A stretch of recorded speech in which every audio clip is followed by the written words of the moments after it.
नमस्कार, बहुत स्वागत है आप सभी का इंडिया पर। मैं बबीता सिंह गौर और आप देख रहे हैं अपना पसंदीदा चैनल आई इंडिया। दर्शकों के अभिवादन के साथ शुरू करते हैं आई इंडिया का खास शो खबरनामा।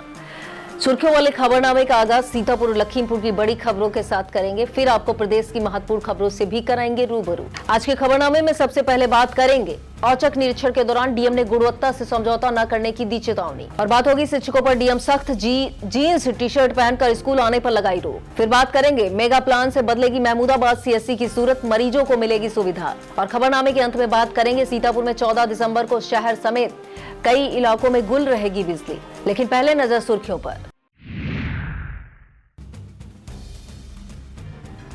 13 दिसंबर को सीतापुर में लगेगी राष्ट्रीय लोक अदालत।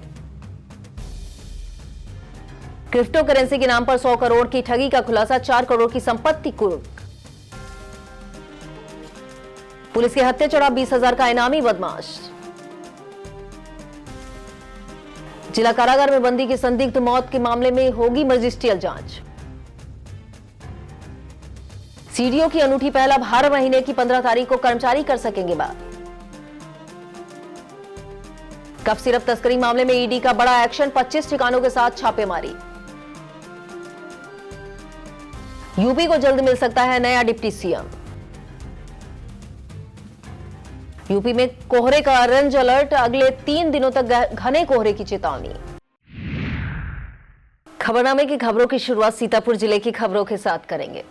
सीतापुर के जिलाधिकारी डॉक्टर राजा गढ़पतार ने गुरुवार को तहसील सदर के ग्राम खजूरिया खास में निर्माणाधीन मुख्यमंत्री मॉडल कंपोजिट विद्यालय और राजकीय इंटर कॉलेज स्थित इंडोर मिनी स्टेडियम का औचक निरीक्षण किया।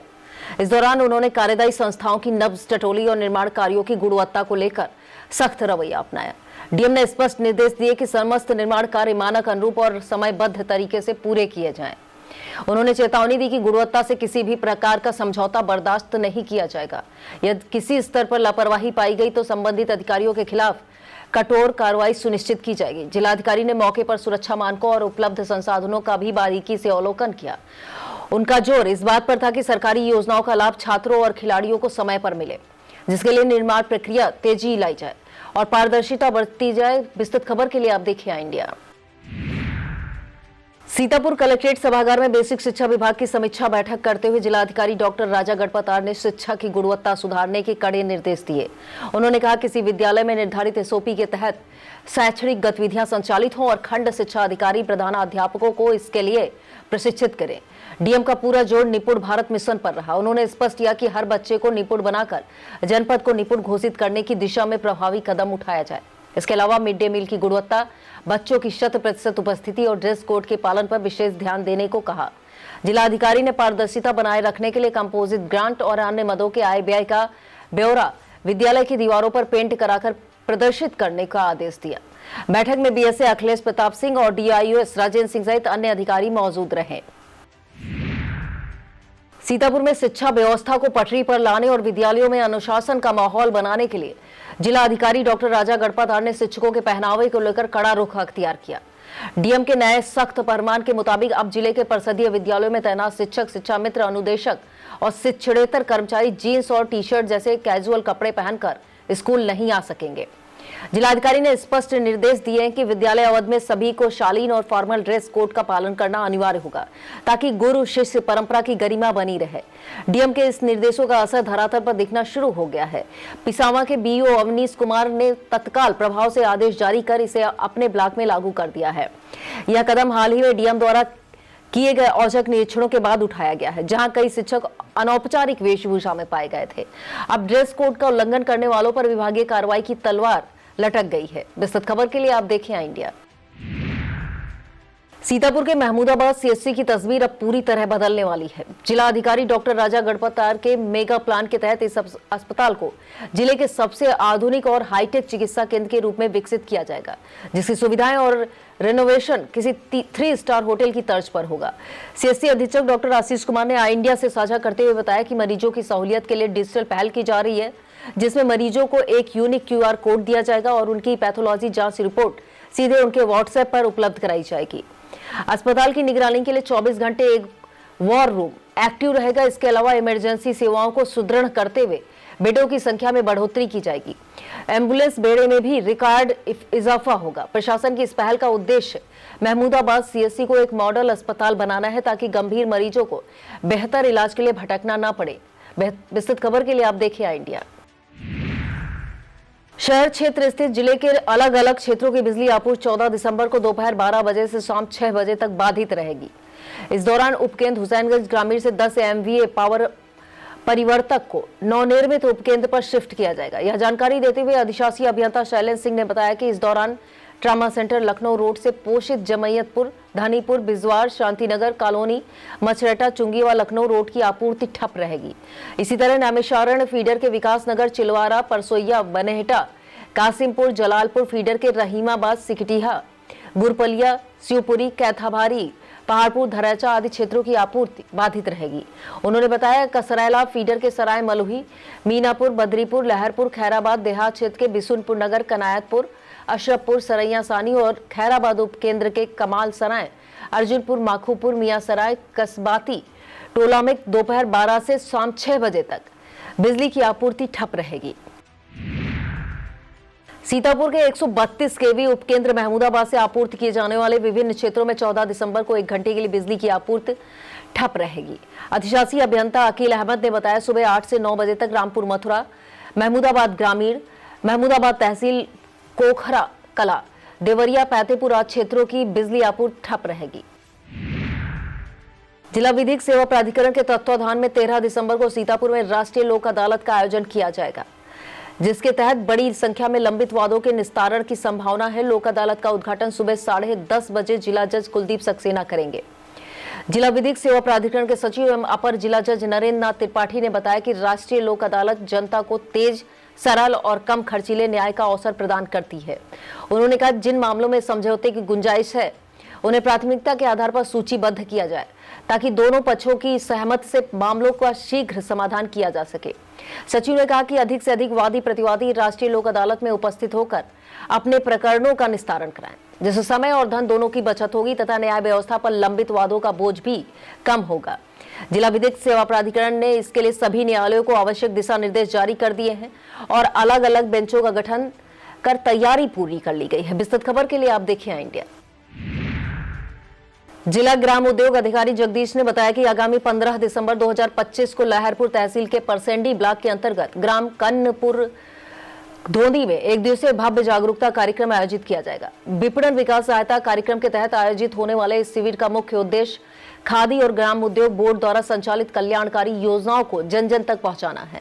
कार्यक्रम में मुख्य अतिथि के रूप में लहरपुर विधायक अनिल वर्मा और विशिष्ट अतिथि वीडियो परसेंटी रजनीश कुमार शुक्ला उपस्थित रहेंगे। इस दौरान ग्रामीणों और बेरोजगार युवकों को प्रधानमंत्री रोजगार सृजन कार्यक्रम, मुख्यमंत्री ग्राम उद्योग रोजगार योजना और मुख्यमंत्री माटी कला रोजगार योजना के बारे में विस्तृत जानकारी दी गई। शिविर में स्थानीय बैंक शाखा प्रबंधक भी मौजूद रहेंगे जो ऋण और सब्सिडी संबंधी प्रक्रियाओं को समझाएंगे। लहरपुर नगर के काजी टोला स्थित पुराने जर्जर अस्पताल का निरीक्षण SDM Laharpur Akanksha Gautam, CMO doctor Suresh Kumar, PWD के अधिशासी अभियंता ने किया। निरीक्षण के दौरान अस्पताल भवन की जर्जर स्थिति, दीवारों की टूट-फूट, छत की खराबी आदि का अवलोकन किया गया। आवश्यक कार्रवाई के लिए विभागीय स्तर पर रिपोर्ट तैयार करने के निर्देश दिए गए। इस दौरान सीएससी अधीक्षक डॉक्टर अरविंद वाजपेयी, नगर पालिका लहरपुर चेयरमैन हाजी जावेद अहमद, बीपीएम गौरव सक्सेना, बीसीपीएम मनोज वर्मा मौजूद रहे। सीएमओ डॉक्टर सुरेश कुमार ने सीएससी लहरपुर का निरीक्षण किया। निरीक्षण के दौरान सीएमओ ने ओपीडी कक्ष पहुंचकर उपचार के लिए आई महिलाओं से बातचीत की।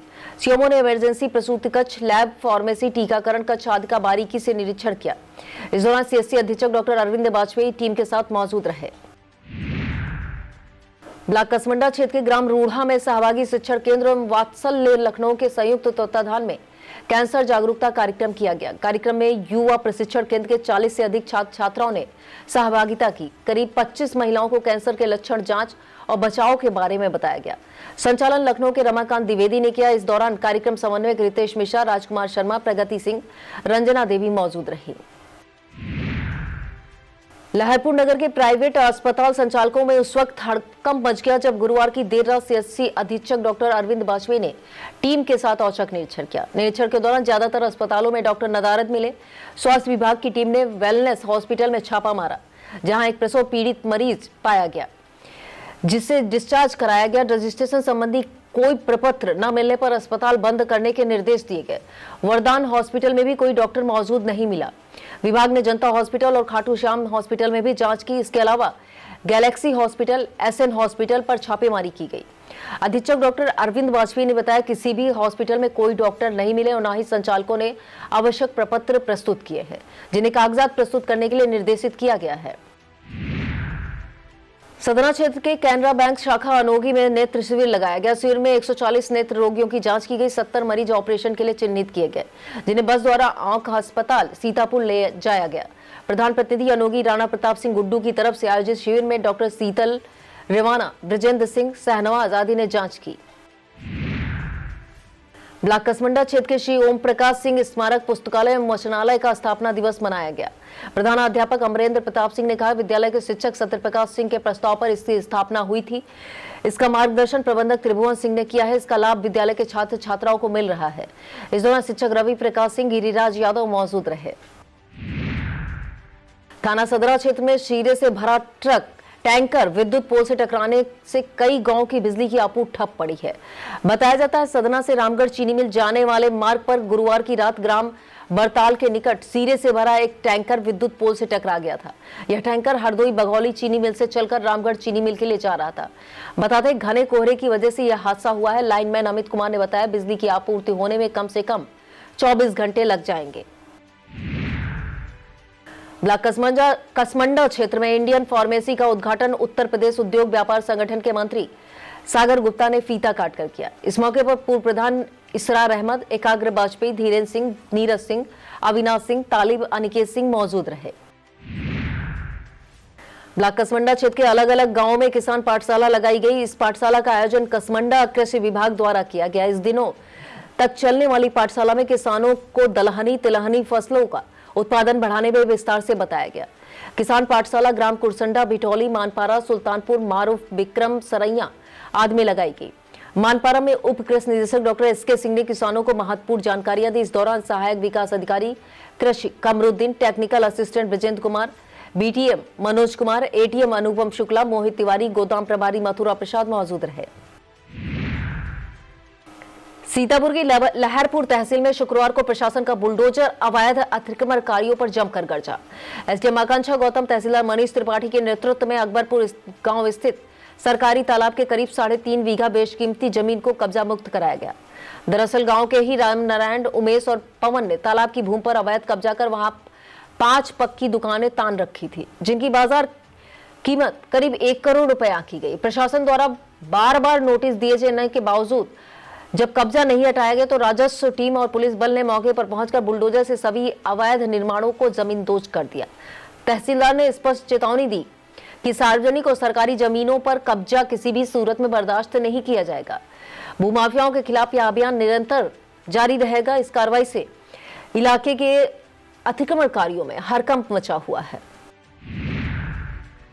और अब खबरें अपराध जगत से। सीतापुर और आगरा में क्रिप्टो करेंसी के नाम पर 100 करोड़ से अधिक की ठगी करने वाले गिरोहों पर पुलिस का शिकंजा कस गया है। सीतापुर एसपी अंकुर अग्रवाल ने बताया कि बॉम्बे टैक्स एक्सचेंज के डायरेक्टर देवेंद्र मौर्य और हवाला कारोबारी दीपक यादव को गिरफ्तार किया गया है, जबकि एक अन्य आरोपी पुष्पेंद्र मौर्य फरीदाबाद से पकड़ा गया है। इस खेल का मास्टरमाइंड जयप्रकाश उर्फ जेपी मौर्य अपनी पत्नी आशा देवी के साथ दुबई फरार है, जिसके खिलाफ लुकआउट नोटिस जारी कर उन्नाव में 4 करोड़ की संपत्ति कुर्क की गई है और मर्सिडीज गाड़ी भी सीज हो गई है। इस कार्रवाई में कोतवाली नगर इंस्पेक्टर अनूप शुक्ला, सर्विलांस प्रभारी सत्येंद्र विक्रम सिंह, अपराध निरीक्षक दुर्गा दत्त सिंह, प्रभारी cyber crime Ajay Kumar Rawat, SI Asmit Bharati व एसआई प्रभारी स्वाट टीम अरविंद शुक्ला की टीम शामिल रही। आगरा साइबर सेल ने भी 50 करोड़ के फर्जी वाड़े में अलीगढ़ निवासी अजय उर्फ टीपो को गिरफ्तार किया, जबकि पुलिस नरेंद्र, शुभम, गोपाल, विनय, विनोद और सचिन की सरगर्मी से तलाशी कर रही है। विस्तृत खबर के लिए आप देखें इंडिया। वक्त हो चला एक छोटे से ब्रेक का, आप देखते रहिए खबरनामा।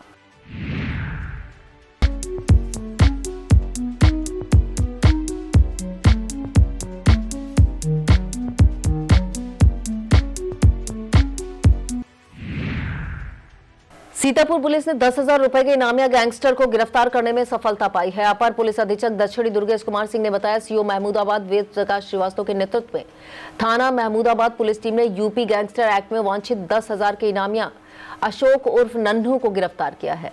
अशोक थाना महमूदाबाद क्षेत्र के सायपुर पैतेपुर का रहने वाला है। गिरफ्तार करने वाली पुलिस टीम में उप निरीक्षक विनोद कुमार गिरी, कांस्टेबल अखिलेश वर्मा शामिल रहे।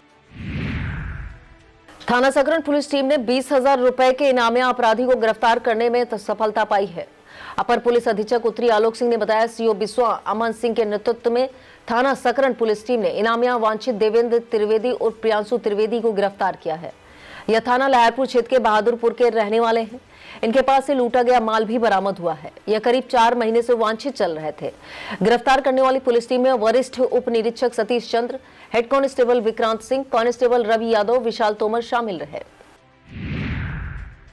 कोतवाली लहरपुर क्षेत्र के ग्राम नबी नगर में गुरुवार रात चोरी की बड़ी वारदात हुई। बताते हैं, प्राथमिक विद्यालय असरापुर में तैनात शिक्षिका मीनाक्षी शुक्ला अपने परिवार के साथ सास की तबीयत बिगड़ने पर उड़ई गई थी। अगले दिन सुबह पड़ोसी ने उसके घर का ताला टूटा होने की सूचना दी। मीनाक्षी शुक्ला ने 112 पर कॉल करके पुलिस को जानकारी दी। पीड़ित के मुताबिक घर से लगभग 5 तोला सोना, 400 ग्राम चांदी, 30,000 रुपए नगद चोरी हुए हैं। पीड़िता ने कोतवाली पुलिस को प्रार्थना पत्र देकर जल्द खुलासे की मांग की है। पुलिस जांच में जुटी है। तहसील मिश्रिक क्षेत्र स्थित मेला मैदान पर 13 दिसंबर को मुख्यमंत्री सामूहिक विवाह योजना के अंतर्गत 6 ब्लॉकों के चयनित जोड़ों का विवाह संपन्न कराया जाएगा। ब्लॉक सिदौली, कसमंडा, मिश्रिक, बिसावा, मछरेटा और गुंदलामो के करीब 124 जोड़े दाम्पत्य सूत्र में प्रवेश करेंगे। आयोजकों ने बताया कि वर वधु को आशीर्वाद देने के लिए मिश्रिक सांसद अशोक रावत, विधायक रामकृष्ण भार्गव, जिला अध्यक्ष राजेश शुक्ला सहित अन्य भाजपा नेता अधिकारी समारोह में पहुंचेंगे। सीतापुर के विकास भवन सभागार में जिला अधिकारी डॉक्टर राजा गणपत आर की अध्यक्षता में मुख्यमंत्री डैशबोर्ड पर विकास कार्यों के अनुश्रवण एवं सर्वोच्च प्राथमिकता वाले कार्यों की मासिक समीक्षा बैठक संपन्न हुई।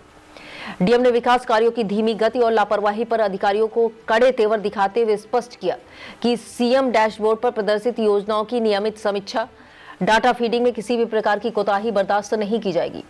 उन्होंने निर्देशित किया कि सभी अधिकारी पोर्टल पर समय से शुद्ध डाटा फीड करें, लंबित प्रकरणों का त्वरित निस्तारण सुनिश्चित करें, अन्यथा लापरवाही मिलने पर कठोर कार्रवाई अमल में लाई जाएगी।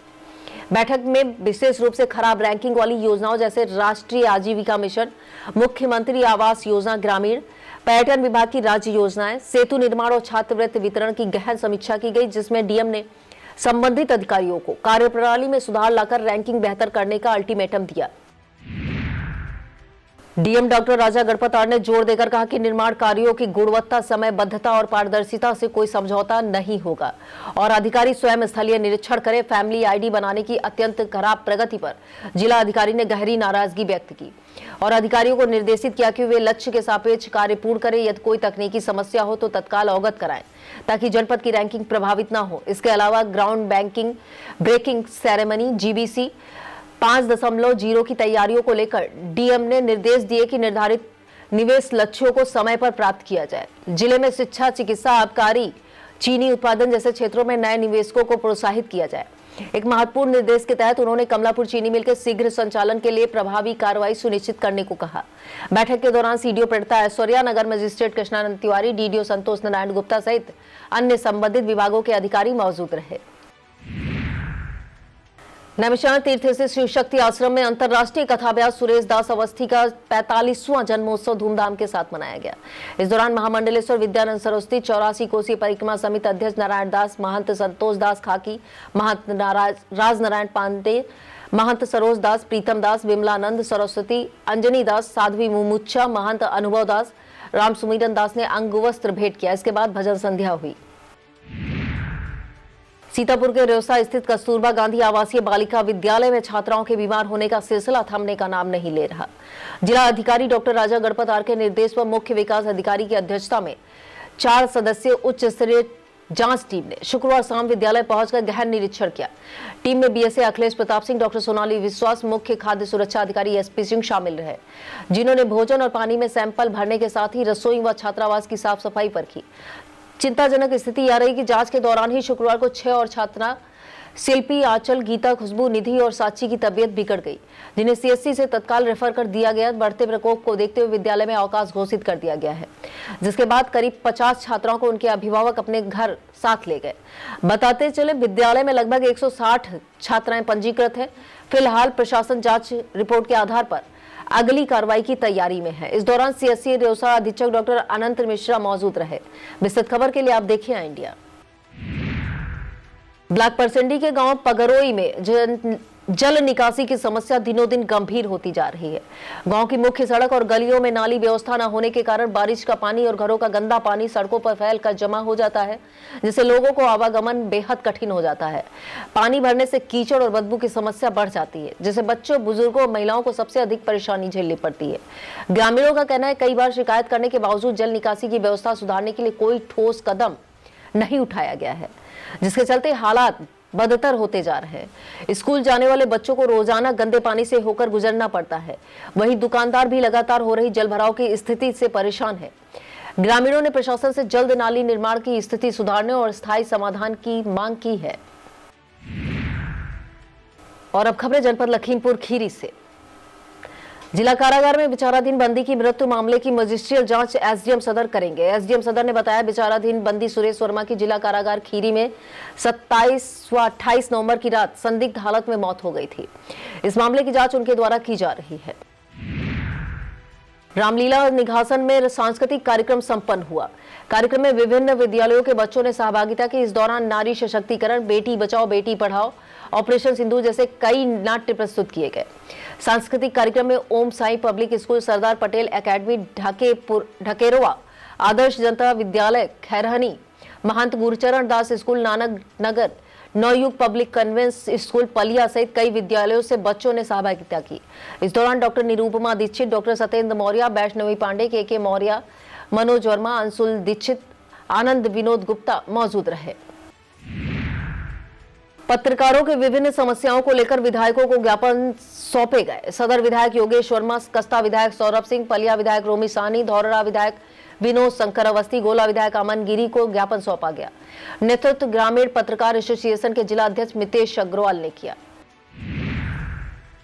नगर पालिका परिषद गोला गोकर्णनाथ के अध्यक्ष विजय शुक्ला रिंकू ने शुक्रवार को पालिका टीम के साथ प्राचीन शिव मंदिर परिसर में निर्माणाधीन कॉरिडोर कार्य का निरीक्षण किया, जहां बूढ़े बाबा मंदिर के पास जलभराव देखकर उन्होंने नाराजगी जताई और संबंधित विभाग को इस अगले दिन तक ठीक करने के लिए निर्देश दिए। उन्होंने कहा कि फरवरी में होने वाले महाशिवरात्रि पर्व को ध्यान में रखते हुए तीर्थकुंड मंदिर के प्रमुख मार्गों, जल निकासी, स्वच्छता और प्रकाश व्यवस्था सहित सभी तैयारियां 10 फरवरी तक हर हाल में पूरी कर ली जाए। उन्होंने बताया कि महाशिवरात्रि से पहले तीर्थकुंड में स्वच्छ जल भरा जाएगा ताकि श्रद्धालुओं को किसी प्रकार की असुविधा ना हो। निरीक्षण के दौरान उन्होंने चेतावनी दी कि लापरवाही बर्दाश्त नहीं की जाएगी। इस मौके पर सभासद राजेश अवस्थी, जय नितिन सिंह, एसआई संदीप वर्मा, मोहित अवस्थी, अनिल कुमार यादव, आदर्श मिश्रा, सफाई नायक नरेश कुमार मौजूद रहे। लखीमपुर खीरी में कर्मचारियों के राहत भरी पहल शुरू करते हुए सीडीओ अभिषेक कुमार ने घोषणा की है कि अब जिले के कर्मचारी हर महीने की 15 तारीख को अपनी समस्याएं सीधे उनसे साझा कर सकेंगे। बताया जा रहा है कि उत्तर प्रदेश में यह पहली पहल है जहां कोई आईएएस अधिकारी नियमित रूप से कर्मचारियों के लिए खुली बैठक रखेगा। कर्मचारी कार्य से जुड़ी दिक्कतें, विभागीय मुद्दे, प्रशासनिक अड़चने सीडीओ के समक्ष रख सकेंगे। अभिषेक कुमार ने आश्वासन दिया है कि जायज शिकायतों का त्वरित निस्तारण किया जाएगा। इस घोषणा से कर्मचारियों में उत्साह और उम्मीद बढ़ी है। और अब खबरें उत्तर प्रदेश से। प्रदेश की खबरों में सबसे पहले बात करेंगे ईडी की 25 ठिकानों पर पड़ी रेड की। दरअसल कफ सिरप तस्करी मामले में ईडी ने कार्रवाई शुरू कर दी है। प्रवर्तन निदेशालय के अधिकारियों ने सिंडिकेट के 25 से अधिक ठिकानों पर छापेमारी की। इस दौरान लखनऊ में एसटीएफ के बर्खास्त सिपाही आलोक प्रताप सिंह की कोठी, सहारनपुर में विभोर राणा और विशाल राणा के साथ वाराणसी में शुभम जायसवाल के घर की तलाशी ली गई।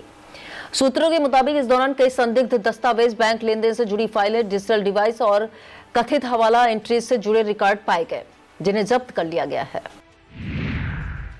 और इस खबर में बात होगी यूपी में भाजपा के नए अध्यक्ष के चुनाव की। उत्तर प्रदेश भाजपा में नए प्रदेश अध्यक्ष की ताजपोशी की पटकथा 16 दिसंबर से शुरू हो रहे खरमास से पहले तैयार कर ली गई है, जिसमें केंद्रीय वित्त राज्य मंत्री पंकज चौधरी का नाम सबसे आगे चल रहा है। 7 बार के सांसद, पीएम मोदी व अमित शाह के बेहद करीबी माने जाने वाले पंकज चौधरी के जरिए भाजपा लोकसभा चुनाव में छिटके कुर्मी वोट बैंक को दोबारा साधने की फिराक में है। दरअसल यादवों के बाद प्रदेश में सबसे बड़ी आबादी वाले कुर्मी समाज का झुकाव पिछले चुनाव में सपा की ओर रहा था, जिसे पाटने के लिए पार्टी का यह बड़ा दांव खेल सकती है। यदि पंकज चौधरी अध्यक्ष बनते हैं तो वह भाजपा के तीसरे कुर्मी अध्यक्ष होंगे। हालांकि रेस में लोध समाज से आने वाले केंद्रीय मंत्री BL वर्मा, योगी सरकार के कद्दावर मंत्री धर्मपाल सिंह भी शामिल हैं। इसके अलावा निषाद समाज को साधने के लिए साध्वी निरंजन ज्योति के नाम पर भी मंथन जारी है, लेकिन अंतिम मुहर OBC चेहरे पर ही लगनी तय मानी जा रही है। विस्तृत खबर के लिए आप देखिए इंडिया। और इस खबर में बात होगी पूर्व IPS अमिताभ ठाकुर की। यूपी के पूर्व IPS अमिताभ ठाकुर की जेल में पहली रात बेचैनी से गुजरी। इस दौरान उनके साथ आम कैदियों जैसा व्यवहार किया गया। सूत्रों के मुताबिक उन्हें दूसरे कैदियों की तरह 3 कंबल दिए गए, जबकि कोई दूसरा बिस्तर भी नहीं मिला। ऐसे में उन्होंने जमीन पर कंबल बिछाकर रात बिताई, जिसके चलते वह रात भर ठिठुरते रहे। दूसरी तरफ उनकी लिखा पढ़ी की आदत से जेल अधिकारी डरे हुए हैं। उन्हें लग रहा है कि पूर्व IPS कहीं वहां की खामियों को लेकर कोई शिकायत न कर दें। बताया जाता है जेल में कागज कलम मिलने के बाद उन्हें कुछ लिखते देखा गया। और इस खबर में बात करेंगे जीजा की डिग्री पर नौकरी करने वाले फर्जी डॉक्टर की गिरफ्तारी की। दरअसल ललितपुर के मेडिकल कॉलेज में फर्जी कार्डियोलॉजिस्ट अभिनव सिंह को गिरफ्तार कर लिया गया है। अभिनव सिंह पिछले 3 वर्षों से मेडिकल कॉलेज में अपने जीजा की डिग्री पर फर्जी तरीके से नौकरी कर रहे थे। इसका खुलासा उसकी सगी बहन सोनाली सिंह ने शिकायत के रूप में किया था, जिसके बाद अभिनव सिंह फरार हो गए थे। और नई दिल्ली से आ रही सियासी हवाओं ने उत्तर प्रदेश की राजनीति में हलचल तेज कर दी है। भारतीय जनता पार्टी के संगठनात्मक ढांचे में चल रहे बड़े बदलाव और नए प्रदेश अध्यक्ष के चयन की प्रक्रिया के बीच उच्च पदस्थ सूत्रों ने दावा किया है कि सूबे को जल्द ही एक नया उप मुख्यमंत्री मिल सकता है। इस रेस में पूर्व केंद्रीय मंत्री साध्वी निरंजन ज्योति के नाम सबसे आगे और प्रबल दावेदार के रूप में उभरकर सामने आया है। राजनीतिक विश्लेषकों का मानना है 2027 के विधानसभा चुनाव से पहले भाजपा सामाजिक समीकरणों, विशेषकर निषाद, OBC और महिला वोट बैंक को साधने के लिए साध्वी पर बड़ा दांव खेल सकती है। यदि यह बदलाव होता है तो इसे हिंदुत्व और जातीय संतुलन के एक मजबूत कॉम्बिनेशन के रूप में देखा जाएगा। फिलहाल दिल्ली दरबार में नामों पर मंथन जारी है, लेकिन साध्वी की दावेदारी ने लखनऊ के सियासी गलियारों में कयासों का बाजार गर्म कर दिया है।